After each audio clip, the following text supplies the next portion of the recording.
Este es el Podcast Nuclear, el programa del Núcleo Pichincha de la Casa de la Cultura. La cultura en Pichincha se construye desde voces plurales. Debatimos, escuchamos y analizamos la coyuntura del sector y las nuevas propuestas para el arte en la provincia. Estás escuchando el Podcast Nuclear.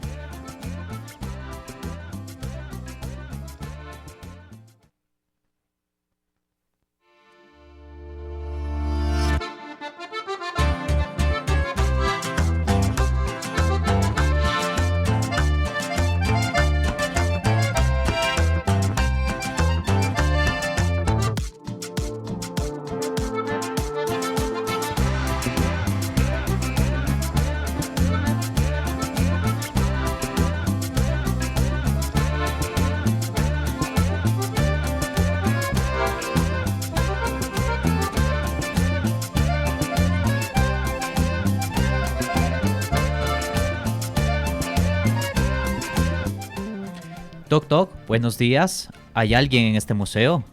¿Hay algo en este museo? ¡Hay un museo! Hoy en el Podcast Nuclear, el programa del Núcleo Pichincha de la Casa de la Cultura Ecuatoriana, haremos un viaje por la representación simbólica de nuestra memoria colectiva. Hablaremos de museos, memoria, función y comunidad. Recuerda que nuestro programa se transmite en vivo por Cultura FM 100.9, la radio de la Casa de la Cultura Ecuatoriana, todos los viernes a las 10 de la mañana. Además, puedes escuchar este y todos los episodios en Spotify, YouTube y Facebook. Encuéntranos como Podcast Nuclear. Aquí abordamos con frontalidad y profundidad la realidad del sector artístico y cultural de la provincia. Ajusten sus audífonos y acompáñennos en nuestra nueva temporada del Podcast Nuclear. Soy Santiago Campos y les extiendo un afectuoso saludo de parte de todo el equipo que hace posible este programa. Diego Salazar en los controles, Satrina Álvarez y Sofía en la transmisión y registro, y Natalia Santamaría y Eduarda Sotomayor en las redes sociales. Dicho esto, y con profunda preocupación, informamos a un nuevo recorte presupuestario a nuestra institución. Este recorte se ha realizado de forma arbitraria y sin el criterio de los analistas responsables. La información no fue comunicada de manera oficial, simplemente se notificaron los valores en el Sistema Integral de Gestión Financiera SIGEF. El presupuesto para cultura se ha reducido todos los años desde el 2011, además de ser uno de los montos más bajos en el presupuesto general del Estado.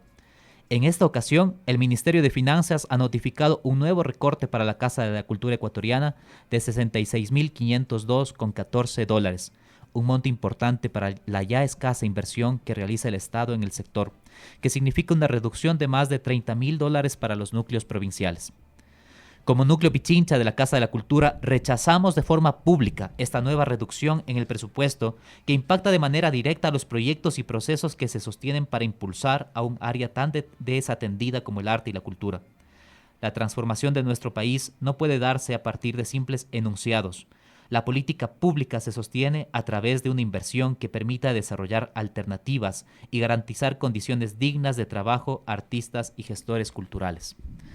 Además de esto, tenemos que mencionar también que todavía siguen pendientes los pagos a artistas y proveedores desde el año anterior.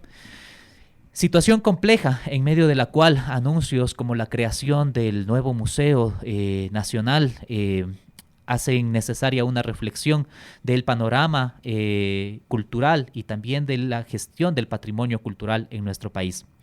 Para ello tenemos dos invitados de lujo y vamos a empezar con nuestro segundo segmento, La Trama.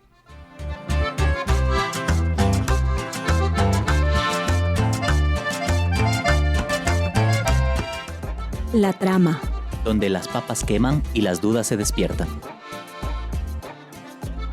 Nos acompaña hoy día Andrés Aguirre. Él es docente de la Facultad de Ciencias Sociales y Humanas de la Universidad Central del Ecuador. Sus líneas de investigación giran en torno a la antropología jurídica, la sociología del arte, la victimología y la justicia transicional. Se ha desempeñado como director nacional de Programa de Reparación a Víctimas de la Defensoría del Pueblo y director provincial de la Defensa de Víctimas de la Defensoría Pública. También está junto a nosotros Paulina León. Ella es artista, investigadora y curadora, doctora en investigación en Humanidades, Arte y Educación por la Universidad de Castilla-La Mancha. Además, obtuvo su máster en Artes Libres en la Escuela Superior de Artes de Berlín. Durante el 2015 se desempeñó como coordinadora del Centro de Arte Contemporáneo de Quito, CAC, y desde el 2019 es coordinadora del espacio Arte Actual Flaxo. Fue docente en la Facultad de Artes de la Universidad Central del Ecuador y actualmente es docente invitada del posgrado de la Universidad de Artes de Guayaquil, de la Universidad Andina Simón Bolívar Quito y de Flaxo, Ecuador. Bienvenidas, bienvenidos al podcast nuclear y gracias por permitirnos abordar este tema con ustedes. Empiezo contigo, Andrés. El Museo de la Memoria nace de la Ley para la Reparación de Víctimas y la judicialización de graves violaciones de derechos humanos y delitos de lesa humanidad ocurridos en el Ecuador entre el 4 de octubre de 1983 y el 31 de diciembre del 2008. Un cuerpo legal que se publicó en el registro oficial en diciembre del 2013. En 2024, recién 10 años después, se inaugura una sala en el subsuelo del Ministerio de Cultura y palabras más, palabras menos, desde el Ministerio se ha dicho es lo que hay.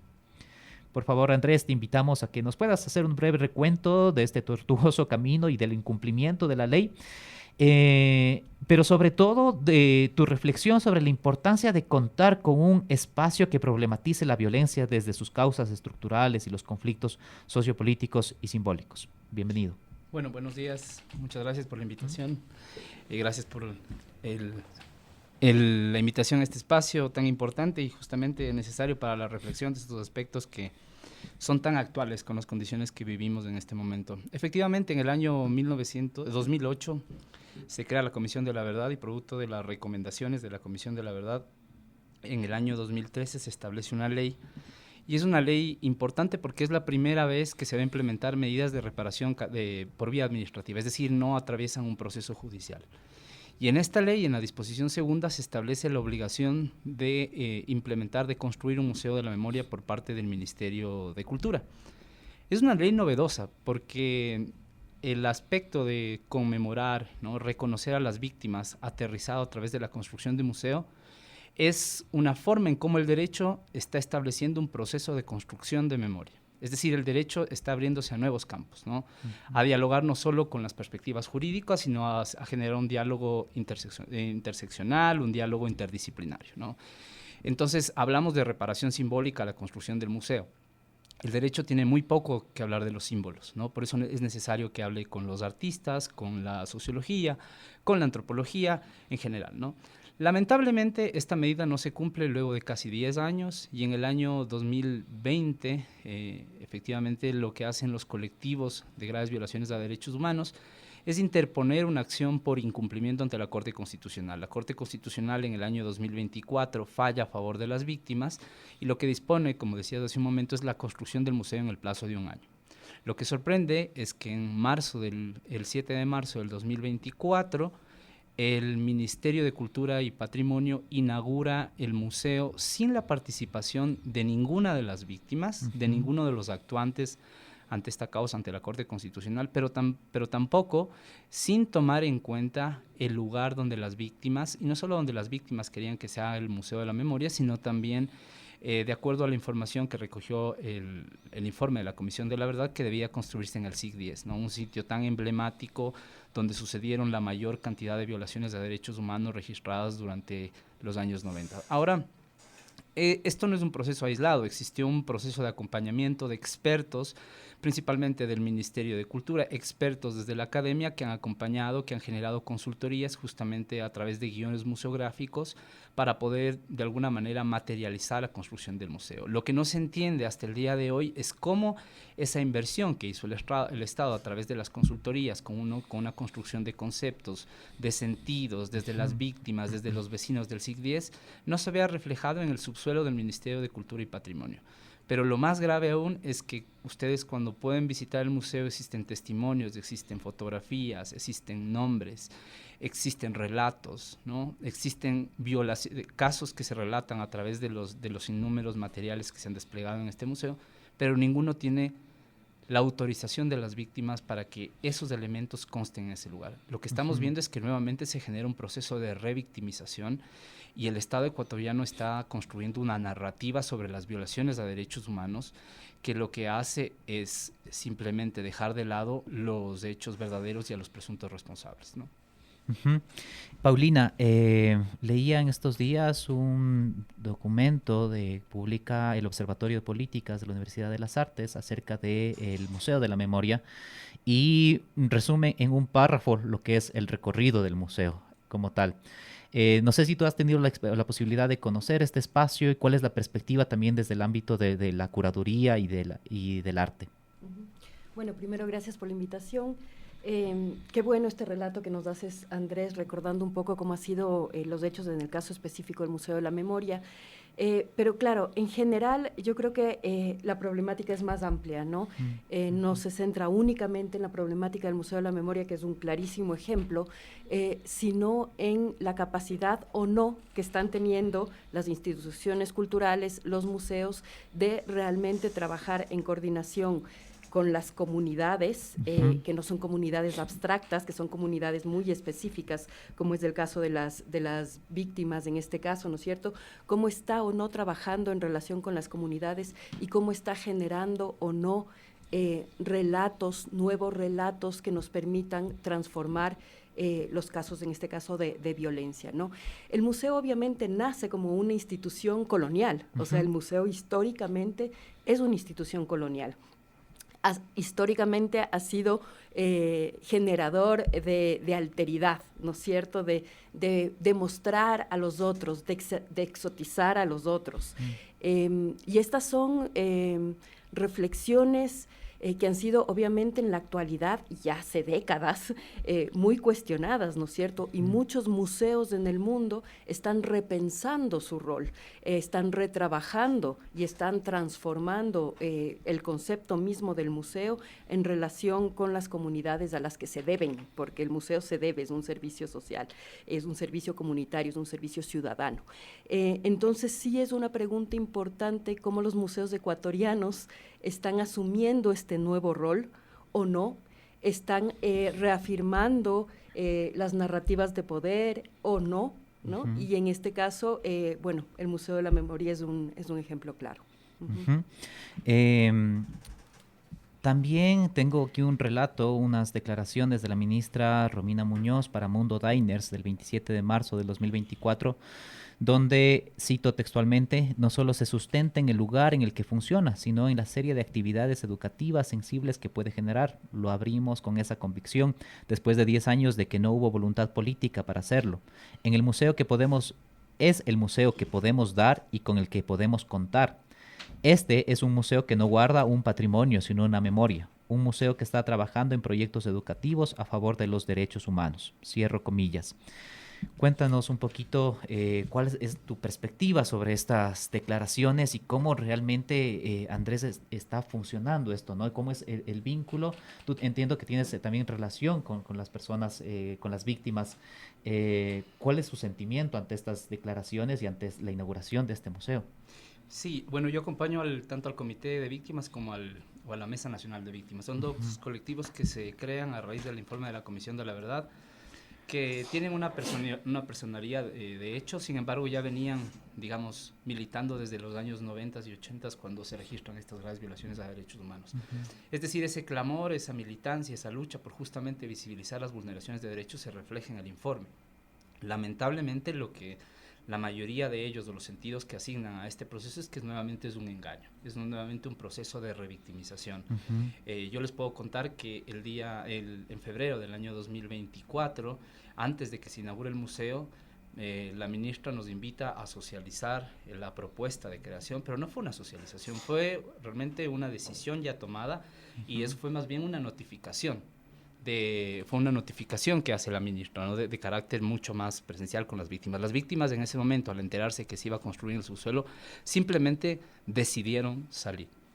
Lo que nos preocupa es que efectivamente son 469 víctimas que están documentadas por el informe de Comisión de la Verdad, pero ninguna de ellas ha sido notificada, ha sido contactada para poder participar. No digo que no exista material, existe material desarrollado en el Ministerio de Cultura. Incluso puedo citar las consultorías de Hernán Reyes y el material que se ha trabajado por Karen Solórzano, por ejemplo, que ha contado con la participación y hay un sentido ya asignado a la construcción del museo. Ahora, otra cosa de lo que nos preocupa como organizaciones es que revisando los documentos que hace el Ministerio de Cultura, hay un informe de Inmobiliar emitido en el año 2023, en septiembre del 2023, en el que dice que el espacio del SIC 10, el ala donde se estaba destinando para la construcción del Museo de la Memoria, está siendo utilizado como una bodega. Es decir, existe el espacio, la autoridad técnica competente para poder de alguna manera decir que se puede utilizar este espacio lo está habilitando. Sin embargo, el Ministerio del Interior, a través de un comunicado, dice que simplemente no puede convivir un museo con el centro, digamos, el centro policial Manuela Sáenz, ¿no? Entonces ahí vemos que efectivamente más bien hay un interés del Estado de que no se ocupe ese espacio, ¿no? Que ha sido ya reflejado durante mucho tiempo. Es decir, hay una narrativa discursiva desde las autoridades del Estado, no solo de hoy, desde hace casi 10 años, que impiden que en ese lugar se construya un lugar para la memoria, ¿no? Un lugar para la memoria que yo también concuerdo con Paulina, que tiene que ser trabajada con la comunidad, no como un museo, como un sitio de memoria, y que nosotros como expertos que acompañamos este proceso podemos de alguna manera poner nuestros objetivos, nuestro desarrollo teórico. Sin embargo, las víctimas, sus familiares, son las que tienen que decidir qué es lo que ven en ese lugar. Paulina, ya nos hablabas un poco de esta visión un poco aristocrática de los museos, pero pensando más allá, el museo también es un espacio de disputa simbólica, ¿no? Que permite como generar una reflexión, que tiene ese sentido. ¿Cómo entendemos la necesidad en nuestro contexto actual de contar con un museo que hable precisamente de este tema de la reparación de una memoria y la importancia que esa memoria tiene en nuestro presente?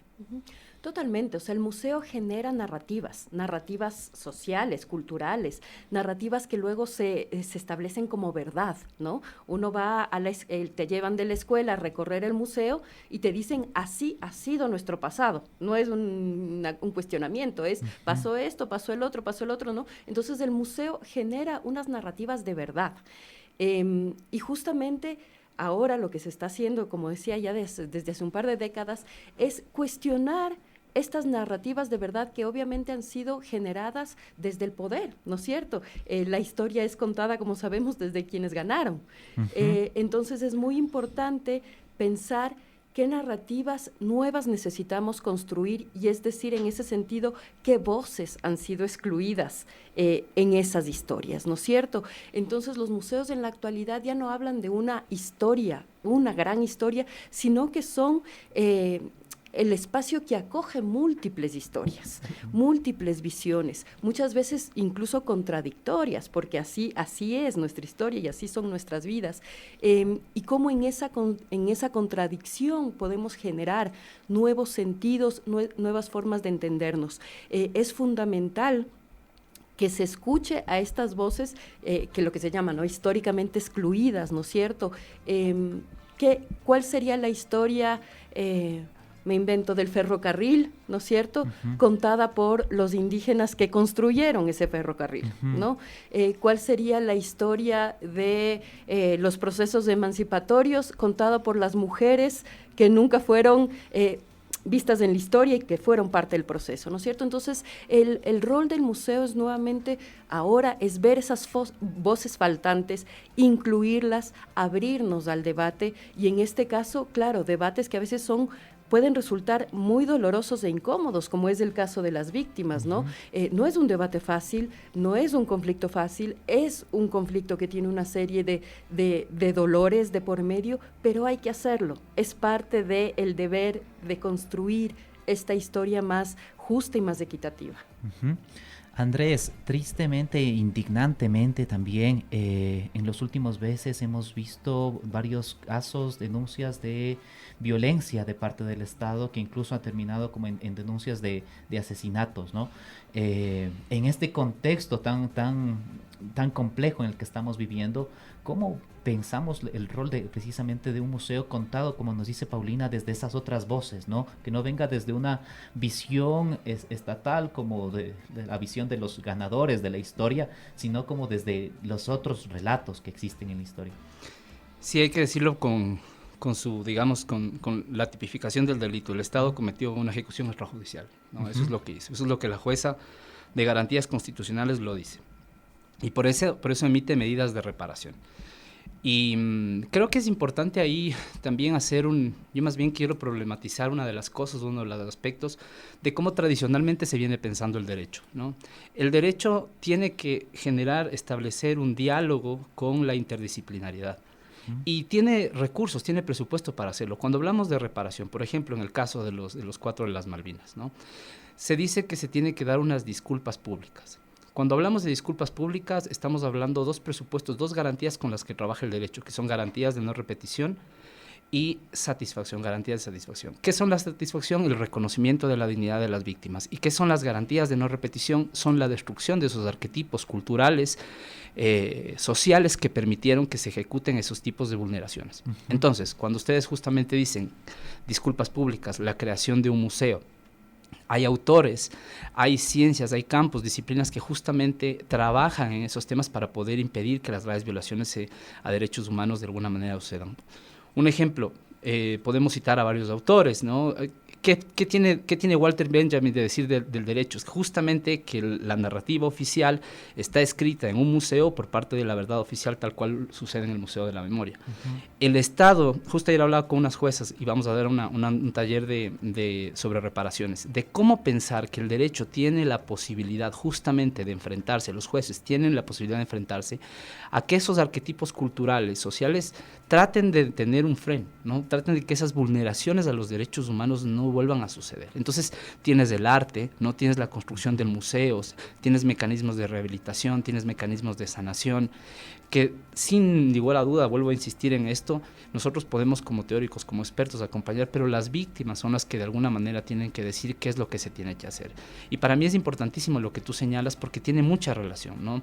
Impedir que dentro del museo estén las voces de las víctimas es justamente impedir o tapar lo que sucedió en el año 80, que tiene mucha conexión. Imagínense, hay una declaratoria de un enemigo interno, hay la fuerza pública está en las calles, hay violaciones a derechos humanos y la narrativa del Estado es negar lo que sucede. En los 80 sucedía, hoy sucede y las medidas no terminan de aterrizar, ¿no? La reparación es una herramienta justamente pensada para poder de alguna manera discutir ese pasado doloroso, ese pasado reciente, tortuoso, pero lamentablemente como estamos pensados, yo como abogado digo el derecho, no generamos ninguna herramienta hacia justamente esa construcción de memoria.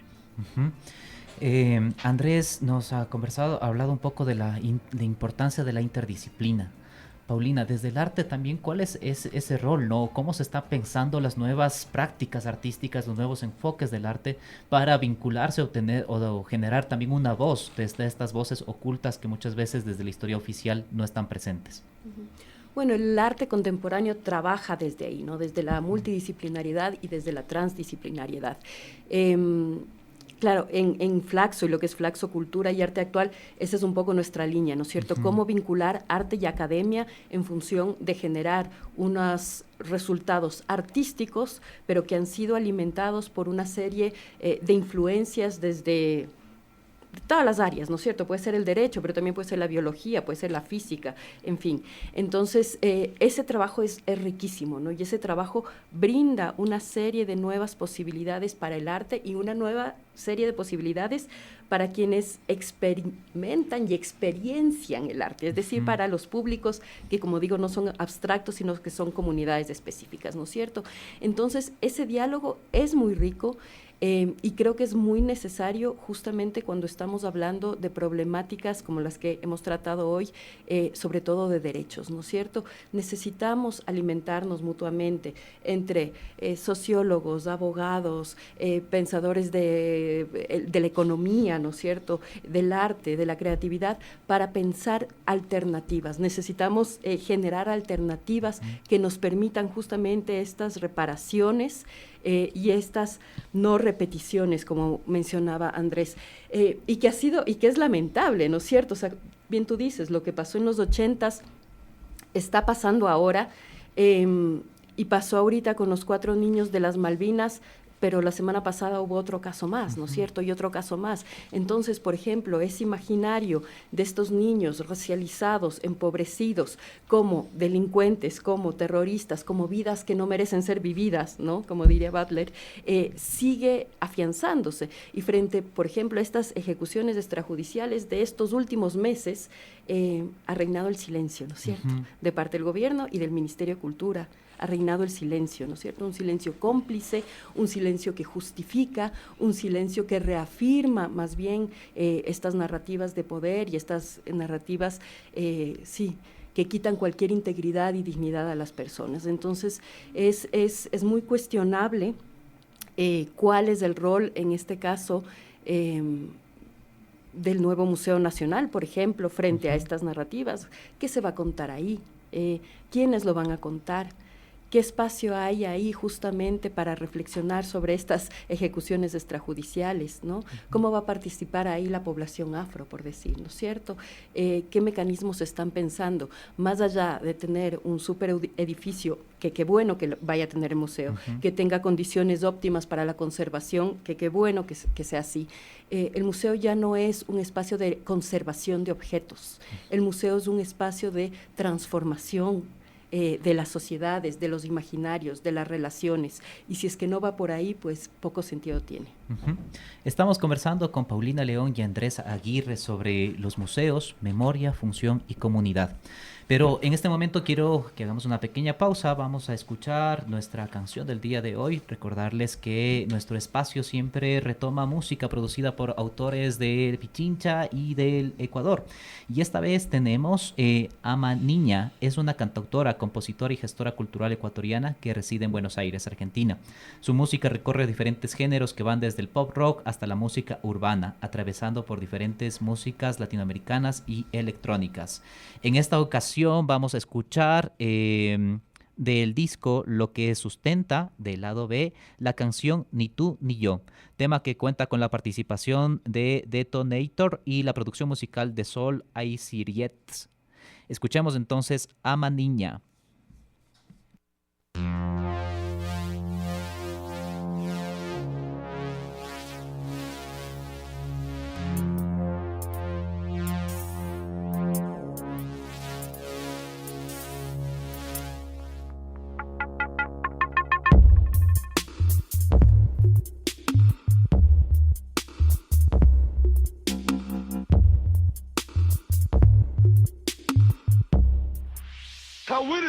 Sientes que te hago daño, eso es lo que no quise hacer.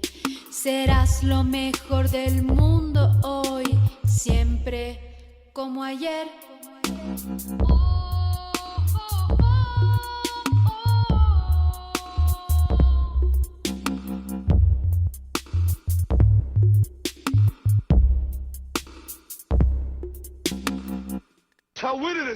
Cuando llegó el momento, fuiste un hombre y cambiaste.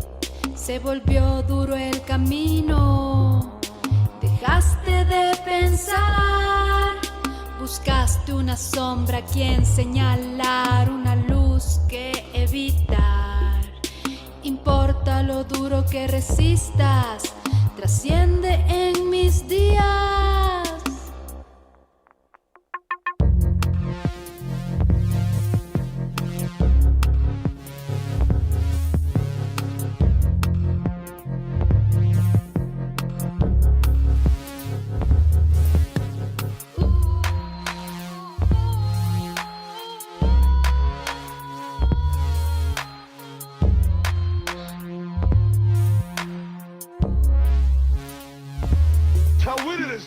Hasta que empieces a tener fe en ti mismo, no comprenderás tu existencia. Es un mundo salvaje y te pondrá de rodillas, te mantendrás si tú te dejas. Ni tú, ni yo, ni nadie golpeará tan duro como la vida. No importa lo duro que pegues, importa lo duro que resistas. Cuando volvió el otoño, la estrategia del futuro. Dejaste de mirar, doblaste una sombra en mi lugar, una pausa para callar. Importa lo duro que resistas, trasciende en mis días.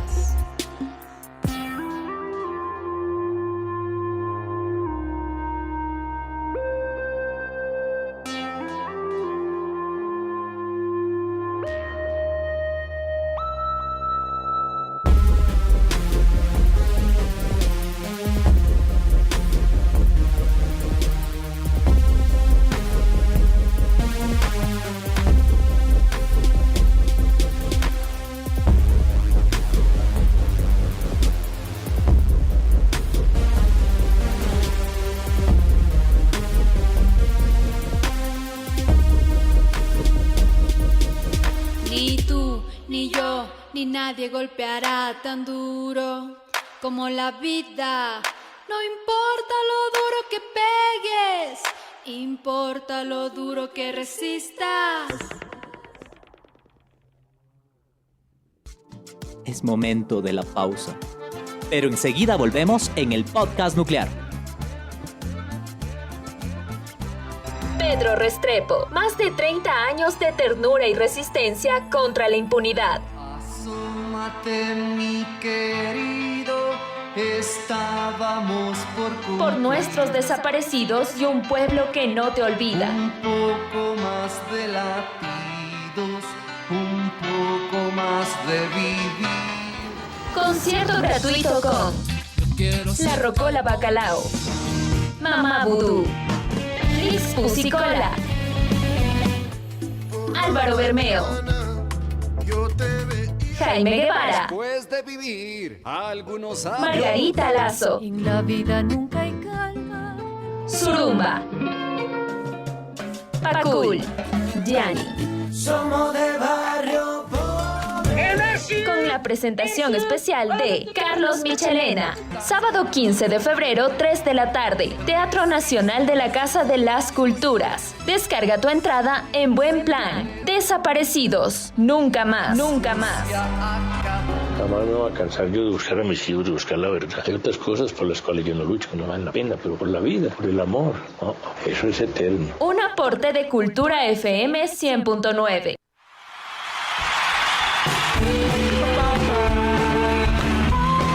Butaca 109. En concierto. En concierto.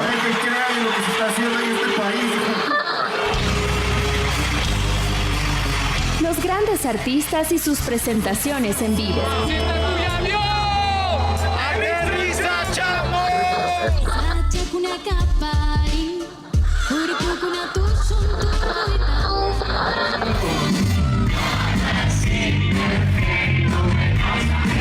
Vívelo en el escenario de Cultura FM 100.9.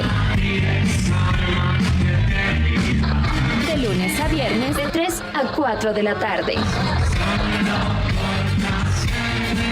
Vibra el ritmo de la música. En concierto. En concierto.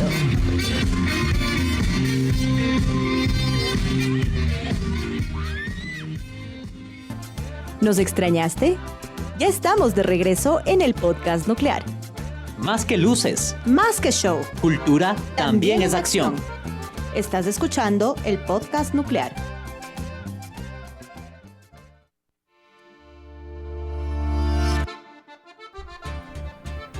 Regresamos en el podcast nuclear. El día de hoy estamos conversando con Paulina León y con Andrés Aguirre sobre museos, memoria, función y comunidad.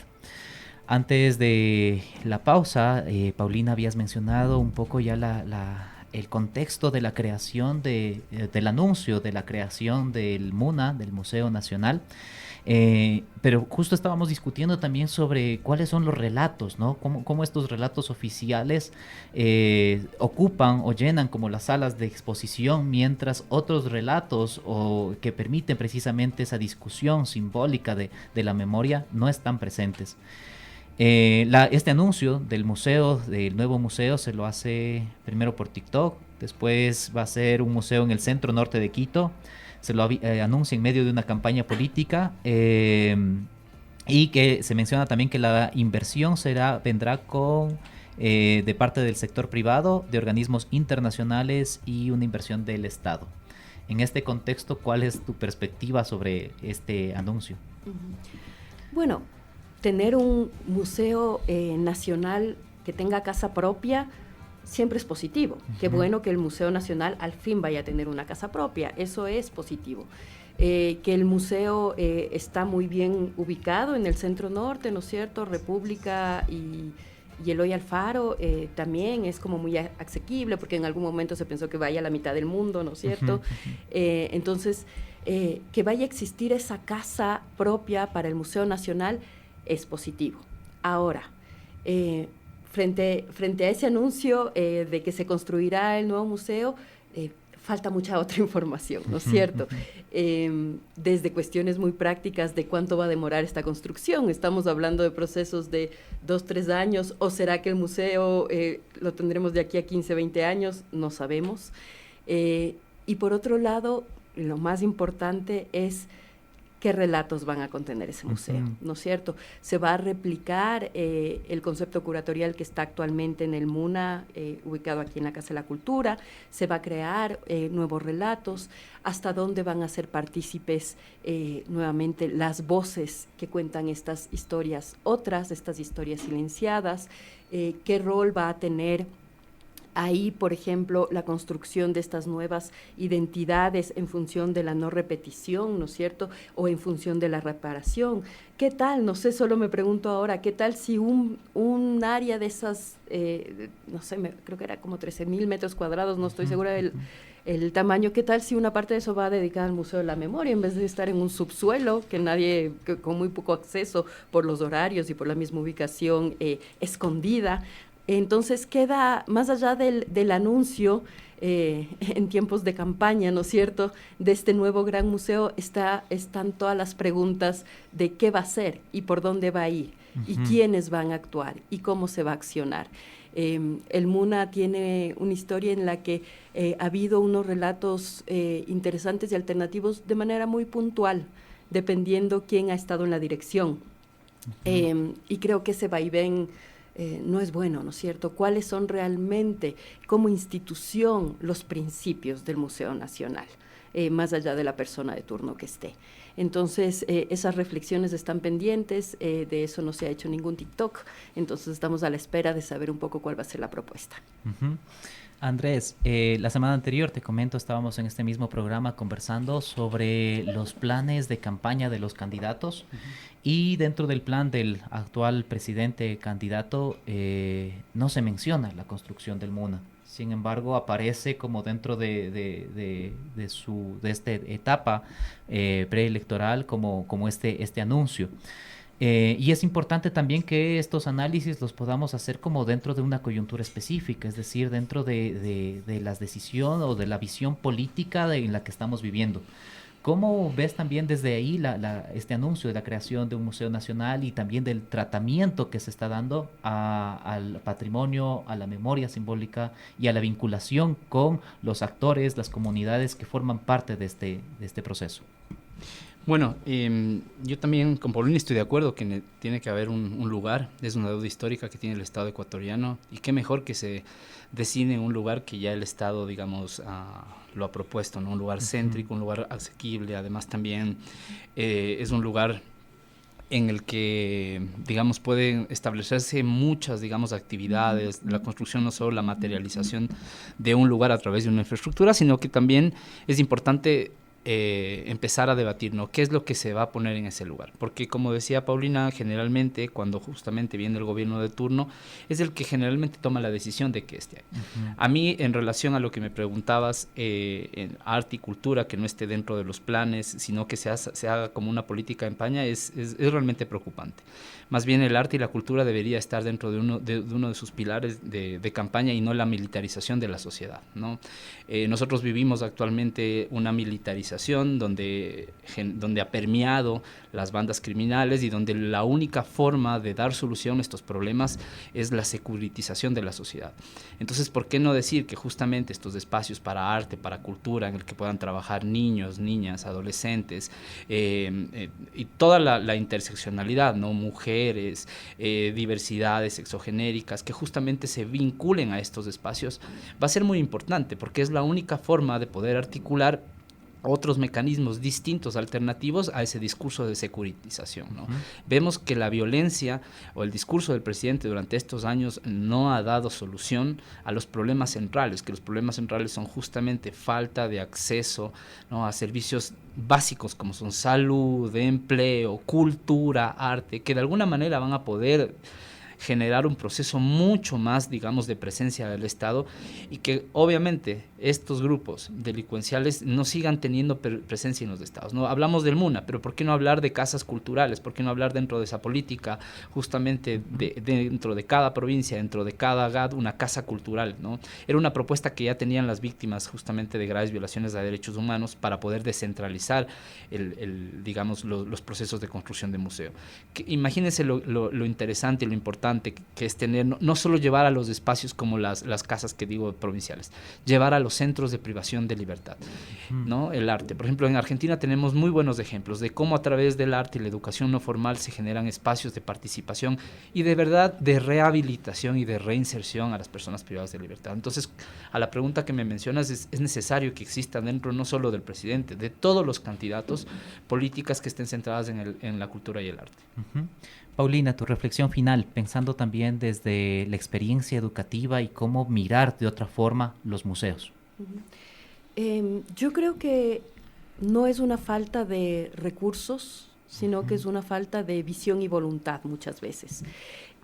Quisiera nombrar dos pequeños ejemplos que son alternativos, pero que con muy pocos recursos están haciendo una cosa maravillosa. Quisiera nombrar la Sala Antirracista del Independiente del Valle, ¿no? Allá en el campus del Independiente del Valle hay un proyecto pequeñito, que es una sala atrás del estadio que se llama la Sala Antirracista, donde los chicos, los jóvenes del Independiente del Valle, principalmente que provienen de comunidades afro, de Esmeraldas, del Chota, de Guayaquil, pueden contar una historia de dónde vienen, ¿no? Y eso ha sido de un impacto importantísimo en ellos, y ellos están llevando ahora una campaña súper importante sobre el antirracismo en el fútbol. Acaban de ganar un premio muy importante internacional justamente por este programa educativo. Grandes recursos no, mucha voluntad y mucho trabajo sí. El otro espacio que me gustaría mencionar, que también creo que es ejemplar, es el Centro de la Memoria de la CONAIE. Igualmente, una sala pequeñita donde se ha puesto todo el material histórico del movimiento desde los años 60 hasta ahora, desde las cartas con los distintos presidentes, de los levantamientos, las filmaciones hechas por la gente en las comunidades. O sea, es un archivo inmenso para la investigación, pero también está armado como una pequeña sala, ¿no es cierto?, sala de la memoria, y una parte de esta sala de la memoria está armada con el grupo de activistas indígenas quienes perdieron miembros en los paros nacionales del 19 principalmente, de octubre 19, Tucumbi. Y ellos no solo fueron parte de unas de las piezas, sino que se reúnen ahí. Ese es su centro de reunión y de encuentro, ¿no es cierto? Dos salas pequeñas, de un cuarto, que hacen un trabajo muy, muy, muy significativo, ¿no es cierto? Entonces, cuando hablamos de recursos, cuando hablamos, además de recursos que muchas veces ni siquiera se ejecutan, ¿no es cierto? Que por eso siguen quitando y quitando presupuestos, porque ni siquiera llegan a ejecutar a final de año, no es una falta de recursos, es una falta de voluntad, de visión y una falta de poder asumir el conflicto como parte de la creación de una identidad diversa que es la que somos. Quiero agradecerles por sus reflexiones el día de hoy. El tiempo nos queda como corto, pero me quedo también con esta última reflexión tuya, Paulina, sobre la necesidad de visión y voluntad. que implica por un lado el querer hacer, pero también el saber cómo hacer, y eso requiere como de personas preparadas y de quienes están también como en esos niveles de gestión. En este contexto de elecciones creo que es una pregunta también que como sector artístico cultural tenemos que hacernos y tenemos que hacer como a los candidatos, como ya decía Andrés, en todos los niveles, ¿no? Cómo pensar cómo el arte y la cultura está presente en todos los niveles de nuestra sociedad. Con esto quiero dar paso a nuestro último segmento del día de hoy, segmento en La Caída. La Caída, para que no te pierdas la agenda cultural de la semana. Y las novedades del Núcleo Pichincha.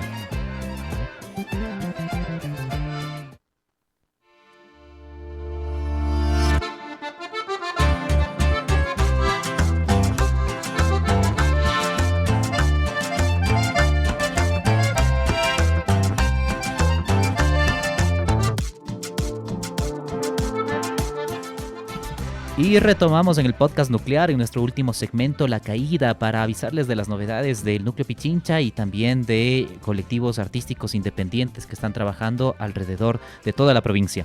Primero, contarles que el SEA, el Semillero de Educación No Formal en Artes, abre su nuevo periodo para este 10 de febrero, con los cursos abiertos en diferentes áreas artísticas. Recordar que esta es una agenda permanente que se va renovando mes a mes para una primera aproximación, indagación, exploración de la práctica artística. También para los artistas, productores ecuatorianos, principalmente de Pichincha, la convocatoria para coproducciones del Teatro Prometeo está abierta hasta el mes de marzo. Buscamos propuestas innovadoras, desafiantes y llenas de creatividad. Si tienes un proyecto que quieres ver en escena, este es el espacio perfecto para llevarlo a las tablas del emblemático Teatro Circular de Quito. También tiene una convocatoria específica para festivales. Las bases de esto puedes revisarla en las redes sociales del Núcleo Pichincha y está abierto hasta el 16 de marzo.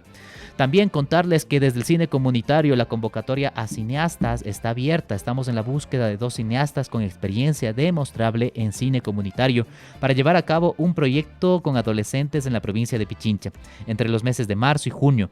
Revisa las bases de postulación y postula hasta el 14 de febrero en el enlace de nuestro perfil en Instagram. También emociones encontradas, desde los espacios de cogestión nos llega esta invitación. Es una aclamada obra con éxito mundial, llega al Ecuador. Emociones encontradas, una comedia tierna y conmovedora con las actuaciones de Irina Gamayunova y Freddy Zamora y dirigida por Paloma Sad, del 6 de febrero al 2 de marzo en la Casa Toledo. Puedes revisar las entradas en casatoledo.com. Finalmente, también desde el núcleo del Guayas, el Salón de la Mujer, invita a todas las artistas plásticas ecuatorianas mayores de edad, residentes o no en Ecuador y extranjeras con permanencia continua comprobable de más de 2 años en el país a participar en el Salón de la Mujer 2025. Este año el tema es Mujeres Invisibles, Historias Visibles. Recepción de obras y bocetos hasta el 22 de febrero. Para más información pueden revisar el perfil de Instagram de la Casa de la Cultura Núcleo del Guayas. Finalmente tenemos aquí ya en nuestro espacio, desde el Pabellón de las Artes, como todas las semanas, a nuestra residente del día de hoy. Tenemos el gusto de hablar con Jacqueline Monge. Ella es artista quiteña con una licenciatura en Artes Plásticas y Nuevos Medios por la Universidad Central del Ecuador. Ha trabajado en producciones audiovisuales y cinematográficas y también realiza una residencia en el Pabellón de las Artes.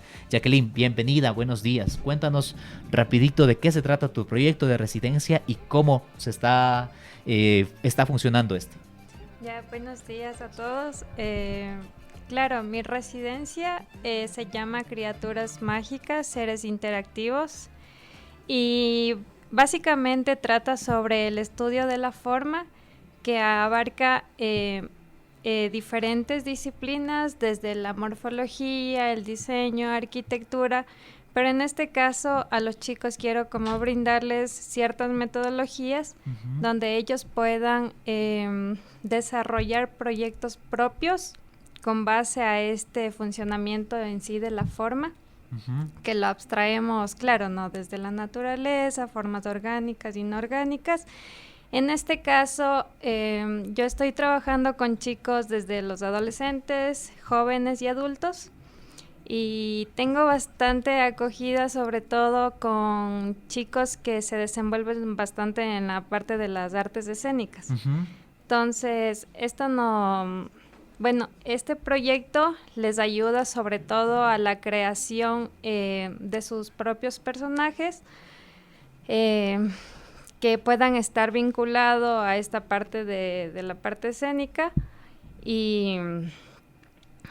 ¿Cuáles son los horarios en los que estás llevando este proyecto? Ya, los horarios son los días sábados de 9 de la mañana a 12 y los días lunes de 2 a 5 de la tarde. Entonces están todos invitados, igual todavía está como abierta la convocatoria para que se sigan uniendo, no hay ningún problema en esa parte. ¿Las redes sociales dónde pueden encontrar tu proyecto? Por ahora solamente por Instagram, se llama el perfil Seres Interactivos o si no por número de teléfono también al 0979 35 63 13 Y a las órdenes. Cuéntanos un poquito más este tema del diseño. ¿Cómo lo realizan? ¿Es un diseño digital o es como con materiales? ¿Cómo funciona ya la creación? Ya, aquí interviene bastante una exploración interdisciplinaria, donde mencioné antes que abarca la parte de morfología y el diseño, y entre ellas interviene bastante la geometría fractal. En este caso es como la abstracción de una forma, de una imagen, cualquier imagen, y esta forma tiene que tener como una secuencia o como un patrón, seguir un patrón, el mismo patrón, y con esto formar una estructura, y estas estructuras se vuelven como interactivas porque al mismo tiempo se les enseña mecanismos de movimiento. Entonces, claro, esto va por ahí. Sí. Te cuento también, no sé si es que ya sabías, pero desde esta semana estamos implementando un radio parlante en el Pabellón de las Artes para estar conectados entre todo ese ecosistema de artistas, productores, estudiantes. Así que si quieres puedes mandarnos un saludo, estaban escuchándote allá también desde el Pabellón de las Artes. Bueno, un saludo a... no, ¿verdad? Pero... sí, bueno, un saludo a todos en realidad. Y... ¿Cómo ha sido tu experiencia en el pabellón?